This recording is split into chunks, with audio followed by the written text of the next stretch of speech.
तो यहाँ पर हमारे बीच में पहुँचे हैं आज हमारे अनशन स्थल पर पूर्व विधायक हमारे महेश नेगी जी। तो यहाँ पर बहुत बहुत स्वागत है, बहुत बहुत अभिनंदन उनका। तो हमारे अनशन स्थल यहाँ पर पहुँचे हैं तो बहुत बहुत स्वागत है। तुम भी प्रमुख जी इधर को आओ, एक मिनट रुक जाओ, प्रमुख जी आप अलग ले लेंगे, अलग ले लेंगे। इनका भी ले लोगे साथ में आप पहुँचे यहाँ पर हमारे प्रमुख जी दीपक केरौला जी। तो बहुत बहुत स्वागत है, अभिनंदन है।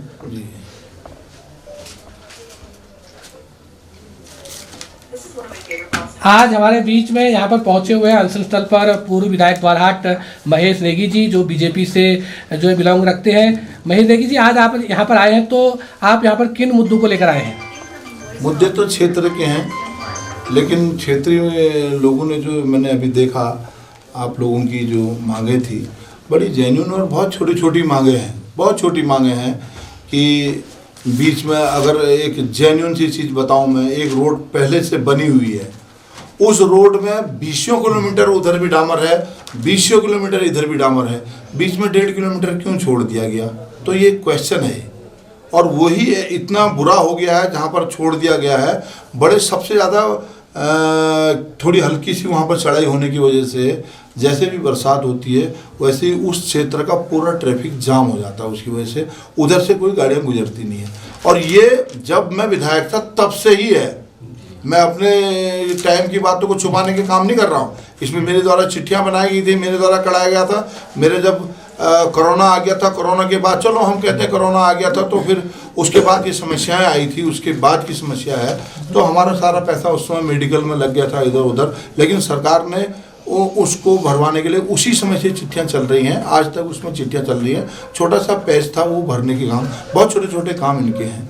छोटे छोटे तोगू में जो रोडें विधायक निधि से या PWD से बनी हुई हैं, उनमें डामरीकरण की बातें रखी गई हैं। बहुत अच्छी बातें हैं। ग्रामीण क्षेत्र को हमेशा जितनी सुविधाएं मिलेंगी उतना ही जो है सरकार के बल्ले बल्ले होगी, उतना ही सरकार के पक्ष में ग्रामीण क्षेत्र के लोग खड़े होंगे।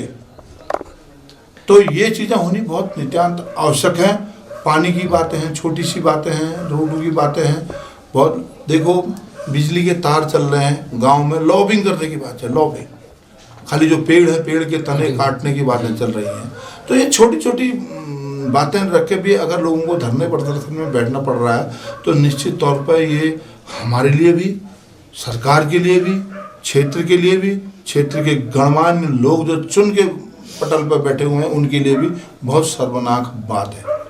माननीय पूर्व विधायक जी, एक बात मैं आपसे और सवाल करना चाहूँगा। जैसे अभी आपने कहा कि जिस काने के डहल जाली मोटर मार्ग की आप बात करें, जो करीब 20 साल से अधिक रोड को कटे हुए हो गए हैं, ऐसे में आपके समय भी रोड कटी थी, आपने खुद कहा। तो जब आप ये बात कह रहे हैं कि हमारे समय कोरोना हो गया था, तो देखिए ये चीज़ तो आज के विधायक भी कुछ ना कुछ उसमें बहाने उठा सकते हैं कि हमारे बीच में ये हो गया था। तो ऐसे में तो मामले और लटके रहेंगे, लंबे समय चलेंगे। तो सरकार जो भी है या विधायक जो भी है, तो उनको शीघ्रता से एक दूसरे के काम रुके में आगे बढ़ाने चाहिए, नहीं बढ़ाने चाहिए? बिल्कुल बढ़ाना चाहिए। अगर मेरे टाइम की जो रोड है, जो विधायक निधि से रोड बनी हुई है, अगर उस समय विधायक में था, आज सत्ता का परिवर्तन हो चुका है द्वारहाट विधानसभा में और यहाँ दूसरे विधायक बन चुके हैं, तो ये तो उनका तो ये बिल्कुल उनको स्वतः आगे बढ़ के उस काम को सबसे पहले पूर्ण कराना चाहिए। क्योंकि उनका पुराना विधायक, उनके क्षेत्र का पुराना विधायक जो अधूरे कार्य को छोड़ के गया है, उस कार्य को पूरा कराने का दायित्व भी जनप्रतिनिधि का ही बनता है। इसलिए उन्होंने सोचना चाहिए, इसको करवाना चाहिए। माननीय महेश नेगी जी, एक सवाल और है कि यहाँ पर 2 ऐसे मुद्दे हैं जिन पर अभी चर्चा नहीं हुई, जिसमें एक जाली जो स्वास्थ्य केंद्र है, अतिरिक्त स्वास्थ्य केंद्र है यहाँ पर, और दूसरा उप तहसील जाली है, जिसको करीब यहाँ 10 वर्ष हो गए बने हुए। तो इसको पूर्ण तहसील की बात की जा रही है, क्योंकि यहाँ पर अगर उप तहसील है तो फिर आदमी को दौड़ कर द्वारहाट ही जाना पड़ा तहसील में कार्यों के लिए। तो उप तहसील का महत्व क्या रहा? फिर अगर इसको आप पूर्ण तहसील नहीं करते हैं, तो ऐसे में पूर्ण तहसील की मांग अगर कर रहे हैं, तो वह तो यहाँ की जनता की जायज मांग है। नहीं, ये मेरे वक्त में ये इसको यहाँ पर जो है उप तहसील का दर्जा दिया गया है जी। अभी 5 वर्ष इसको हुए हैं।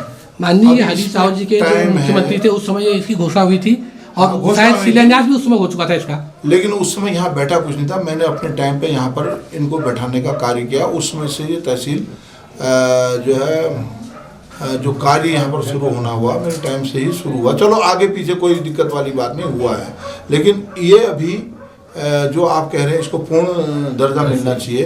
तो ये जो आपकी ये जेन्युइन मांग है ये वाली, इस क्षेत्र के लोगों को भी बहुत दूर जाना पड़ता है, तो अब उसका टाइम आ चुका है, वक्त आ चुका है, तो उसको पूर्ण तहसील का दर्जा दे देना चाहिए और उसको यहाँ पर पूर्ण तहसील देते हुए यहाँ के लोगों की जो समस्याएं हों उनका निराकरण रानीखेत और द्वाराहाट जाके ना होकर यहीं होने लग जाए तो बहुत अच्छी बात है। ये भी जायज़ मांग है।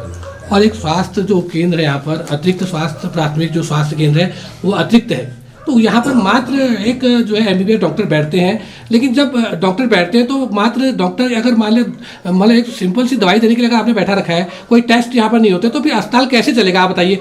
कम से कम 20-25 हज़ार की आबादी ये यहाँ पर करता है। आपका तिपौला से लेके माशी के बीच से एकमात्र अस्पताल है ये, लेकिन उसके बावजूद यहाँ पर इसको प्राथमिक स्वास्थ्य केंद्र क्यों नहीं बनाया जाता कि यहाँ पर जो है 24 घंटे सेवा मिल सके। और जो छोटे मोटे लैब के काम है या आपके यूरिन की जाँच है या आपके अन्य छोटे मोटे जाँच होती हैं, एक्सरे होती है, तो ऐसी सुविधा यहाँ पर क्यों नहीं दी जा रही। लोगों को यहाँ से 30-40 किलोमीटर दूर रानीखेत द्वाराहाट या अन्य जगह भागना पड़ा, तो लोगों को दिक्कत तो है ना। बिल्कुल, ये बात भी आपकी जेन्युइन बात है, लेकिन मैं इसमें एक चीज़ कहना चाहता हूँ। किसी भी हॉस्पिटल का जब प्रमोशन होता है, उसको अपग्रेड किया जाता है, तो उसकी जो है डेली की डेली उसकी OPD कितनी उसमें हो रही है, कितने लोग वहाँ पर डे पहुँच रहे हैं, कितने डॉक्टर वहाँ पर उसको देख सकते हैं। तो इस तरीके मैं द्वाराहाट की OPD देख रहा था और चकोटिया की OPD देख रखा था। चकोटिया के 125 के करीब OPD वहाँ पर दिखाई दे रही थी और द्वाराहाट के 80-90-100 के करीब OPD वहाँ पर दिखाई दे रही थी। और अगर वहाँ पर निश्चित तौर पे अगर उस क्षेत्र के अंदर बहुत बड़ा क्षेत्र द्वाराहाट और चकोटिया कवर करते हैं और बहुत दूर दूर से लोग आते हैं, यहाँ की परिस्थितियाँ बड़ी भिन्न हैं, तो वही हाल यहाँ का भी है। यहाँ पर भी बहुत दूर दूर से लोग आते हैं, तो यहाँ पर जो मानक जो सरकार ने रखे हैं उसमें थोड़ी शिथिलता बरतनी पड़ेगी। यहाँ पर जो है छोटे छोटे सामुदायिक स्वास्थ्य केंद्र कम आबादी में उसमें उसका जो है एक मानक कम का बनना चाहिए। और जैसे ये आपको बताया बहुत सी जनसंख्या इसको कवर करती है, तो यहाँ पर भी डॉक्टरों की बैठने की सुविधाएं, 2-4 डॉक्टर 1-2 डॉक्टर कम से कम यहाँ पर बैठे, दवाई ववाई प्रॉपर तरीके से मिले, तो ऐसी तो होनी चाहिए, कोशिश सबकी होनी चाहिए। ये भी जेन्युइन मांग है, लेकिन आप जानते हैं कि स्वास्थ्य का जो है थोड़ी बहुत डॉक्टरों की कमी की वजह से है, स्वास्थ्य थोड़ी छिन्न भिन्न हो रहा है। उसका भी मूल कारण ये है कि सरकारी वेतन आप कितना दे सकते हैं, ज़्यादा से ज़्यादा 1 लाख 1.5 लाख रुपए, और उन्हीं डॉक्टरों को जो है प्राइवेट में 5-5, 6-6 लाख रुपए दे दे रहे हैं, तो लोग बाग डॉक्टर ही भाग के चले जा रहे हैं। तो सरकार की तो मंशा है कि वो उसको अपग्रेड करे, बड़ा बनाए। कौन चाहेगा कि कौन जीता हुआ आदमी चाहेगा कि मेरी जनता मुझसे परेशान हो, लेकिन वो तो चाहते हैं। लेकिन ये थोड़ी बहुत समस्याएं बीच में आ रही हैं, उसमें भी सोचना पड़ेगा और इसका कैसे इसका जो है सरल मार्ग निकाल के अच्छी तरीके से किस तरीके से इसको हम और बढ़िया कर सकते हैं, ये भी सोचने और बैठने की बात। जैसे आपने कहा कि स्वास्थ्य उपकेंद्र में जैसे काफ़ी दिक्कत है, इसको बढ़ाने में OPD देखी जाएगी, तो इसमें एक वैकल्पिक व्यवस्था ये भी तो हो सकती है, जो आपके पास सचल वाहन आते हैं जिनमें सारी सुविधाएं होती हैं, वो भी हफ्ते में 1-2 दिन आए तो उससे लोगों को राहत मिलेगी, क्योंकि सचल वाहन में शायद बहुत सारी जाँचें होती हैं, तो उन वाहनों के द्वारा भी तो यहाँ पर इन अस्पतालों को सुविधा दी जा सकती है। ये बहुत अच्छी बात है आपकी। अभी 2-3 साल पहले मैं देख रहा था सचल वाहन तो चल रहे थे काफ़ी, हर जगह जहाँ भी हम जा रहे थे एक विधानसभा में एक सचल वाहन चल रहा था। इस बीच इधर 1-1.5 साल से मुझे वो वाहन नहीं दिखाई दिए। ये किस वजह से बंद हुए इसका मुझे पता नहीं है, या तो जिसका टेंडर था वो ख़त्म हो चुका है, या इसको जो संचालित कर रहे थे वो लोगों का टाइम पीरियड ख़त्म हो चुका है।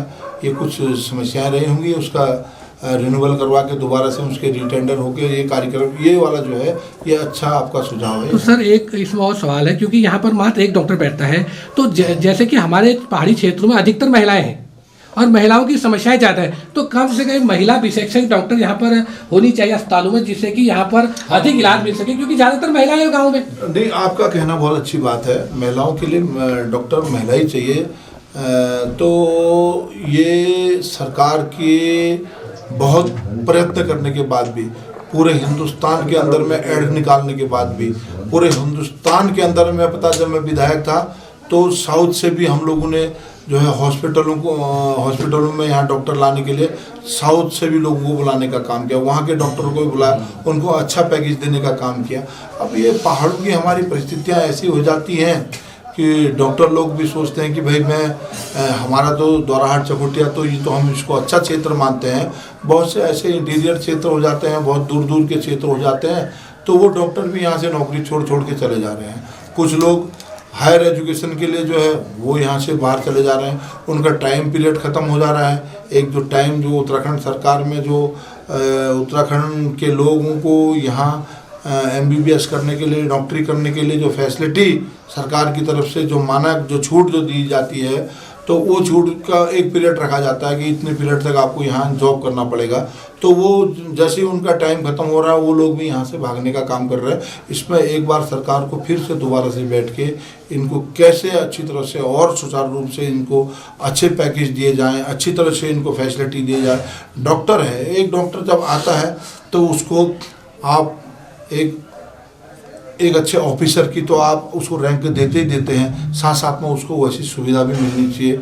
उसके लिए कम से कम 3 बेडरूम वाला मकान हो, कम से कम उसके लिए, उसकी फैमिली भी होगी साथ में, उसके साथ नौकर भी होगा, उसकी गाड़ी की फैसिलिटी होनी चाहिए। तो इस तरह की जब फैसिलिटी देंगे, हम सोचेंगे इसको दोबारा से हम बैठ के जो है इसमें मनन करने का काम करेंगे, तो निश्चित तौर पे डॉक्टर फिर रुकने का काम करेंगे तो एक अच्छी व्यवस्था बनेगी फिर धीरे धीरे। माननीय महोदय जी, एक सवाल आपसे और है, जैसे अभी आपने कहा कि जो सरकार है और जो सुविधाएं नहीं मिल पा रही हैं, तो जो माननीय हम यहाँ से विधायक या सरकार चुन के भेजते हैं, तो 25 सालों में सवाल तो कटघरे में फिर उन्हीं में आ जाती है। यानी कि आप 5 साल विधायक रहे तो सवाल तो फिर आप ही के ऊपर उठ गया ना कि आपने उन 5 सालों में यहाँ पर ऐसी इंस्पेक्टर क्यों तैयार नहीं की कि जो बड़े यहाँ पर जो अधिकारी आते हैं या जो बड़े डॉक्टर आते हैं उनको रहने की सुविधाएं नहीं मिल पा रही, तो इसलिए जिम्मेदार कौन है? 25 सालों में क्यों रोजगार नहीं मिल पा रहा? नहीं, ये मैं निश्चित तौर पर जो भी सरकार है, जिसकी भी सरकार रहती है, हम एक दूरदर्शी प्लान नहीं बना पा रहे हैं।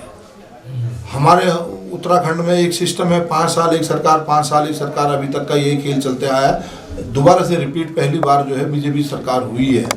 तो जब एक प्लान बनाया जाता है, किसी प्लान को बनाने के लिए, किसी बहुत अच्छे एक महल बनाने के लिए पहले एक नींव अच्छी रखने का काम होती है, और नींव रखने के लिए 5 साल बहुत कम हो जा रहे हैं।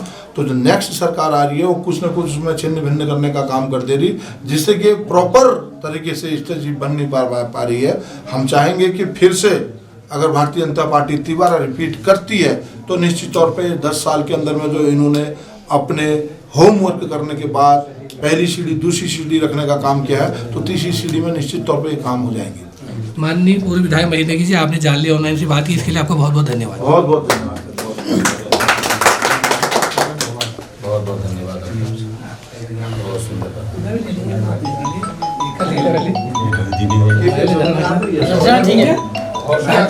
अरे इनको साथ